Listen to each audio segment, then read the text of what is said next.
आज आम वर्कशॉप को आसीथिला गोटे एक्स प्लस चलतु देखा कौन कौन काम है। हाय एवरीवन, मु Rohit hero technician, welcome to my another mini blog. Let's go.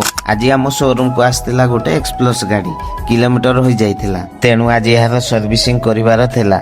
Main stand नथिबारु hanger लगाई गाड़ीटा को उठाई देलु। देखंतु एबे सिंथेटिक मोबिल पका जाउची, या सहित एफएससी किट मध्ये आसीची, जेउथिरे clutch side packing, rotor packing आ आवश्यक ओरिंग रहिची। एगुडी को चेंज करी गाड़ीटा को पूरा चेक करी रेडी करी देबु, तापर सीधा डिलीवरी। चलंतु कामटा शेष कर देबा। देखंतु आज आम शोरूम बाहर डेस्टिनी रो पूरा कलर कलेक्शन। आज गाड़ी अनलोड होईची, किंतु गाड़ी गुड़िकर कलर देखिले नजर हटुनी। हेडलाइट ठारू आरंभ करी बैकलाइट पर्यंत पूरा लग्जरियस लुक। डेस्टिनी रो एते सुंदर कलर देखिले आपण भी कहिबे वाओ वाओ। आउ देखंतु स्प्लेंडर भी आज अनलोड होई बाहर रेडी अछि। नुआ नुआ फ्रेश लुक देखिले नजर हटिबनी। स्प्लेंडर माने तो ऑल टाइम डिमांड, जेते नुआ आसले भी क्रेज सेमती रहिछि। ए लुकटा देखंतु पूरा झकास। तो आज पई एतिकी पुणी देखा हबो एक नुआ वीडियो।